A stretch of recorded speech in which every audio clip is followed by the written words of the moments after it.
வணக்கம். நான் வந்து இலங்கையிலேருந்து வந்திருக்கேன். ஆனால் இங்கே வந்து நான் வந்து ஃபோன் பண்ணி கீதாமேடத்தை கேட்டேன். எனக்கு பல்லு இப்படி சாப்பிட முடியாது.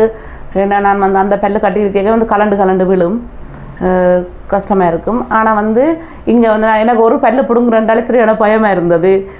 என்னென்று கீழே இருக்கிற பல்லெல்லாம் பிடுங்கிட்டு புதுசாக செய்ய போயிடணுன்றது ஒரு பயமாக இருந்தது. ஆனால் உண்மையில பயந்து தான் நான் இங்கே வந்தேன்.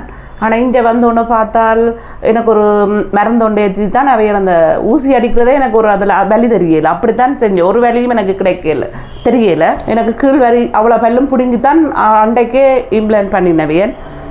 ஒரு இதுவும் இல்லை, பயப்பட தேவையில்லை. யாரும் செய்கிறேன்றால் துணிஞ்சு வாங்கோ. ஏனென்றால் வந்து சும்மா காட்டி மாட்டுற பல் செட்டை போடாதீங்க தயவு செய்து. நான் எந்த அனுபவத்தில் சொல்கிறேன்.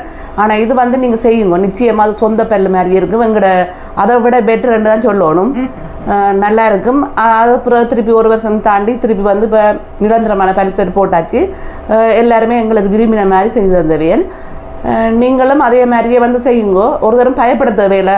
ஒரு பல்லு பிடுங்குறதுக்கு பயமாக இருக்குமென்று ஒரு தரமே பயப்பட தேவையில்லை. இது வந்து யூடியூப்புக்காண்டி சும்மா நடிச்செடுக்க இல்லை, இது உண்மையான கதை. நீங்கள் வந்து பயப்படவே தேவையில்லை, தாராளமாக வந்து செய்யலாம். நீங்கள் யாருமே செய்யலாம். அதுபோக இங்கே வந்துட்டு போக மனசு வராது.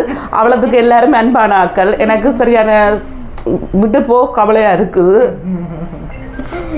அவையெல்லாமே எப்படி சொல்கிறது, உண்மையிலேயே எங்களை ஃபெமிலியில் இருக்கிற ஆக்கள் மாதிரி தான் இருக்கணும். ஒரு தரமே முகம் சுளிக்க மாட்டோம். அவ்வளோத்துக்கு நல்ல அளவு அன்பாக கதைப்பினம். சாப்பாடும் அப்படித்தான், சாப்பிட்டீங்களா, டீ குடிச்சிங்களா, அப்படி நீங்கள் எந்த வித பயமும் இல்லாமல் மேலும் மேலும் கலட்டி. நான் திரும்ப சொல்கிறேன் என்னென்னால், கலட்டி மாட்டுற பல் செட்டு தயவு செய்து போடாதேங்கோ. போட்டால் எங்களோட வாழ்க்கையாக போயிடும். செலவுகளை பார்க்காதேங்க. எங்களுக்கு சாப்பாடு முக்கியம். சாப்பாடு தான் முக்கியம். அந்த சாப்பாடை வடிவாக சாப்பிட்றதுக்கு இவையில்கிட்ட வந்தால் தான் நீங்கள் இந்த பல்லை சரி பண்ணலாம்.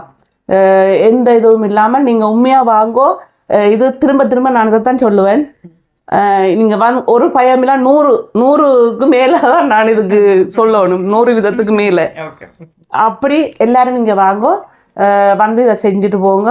உங்களுக்கு எந்த விதமான பயமும் இல்லை. யாரும் செய்யலாம்.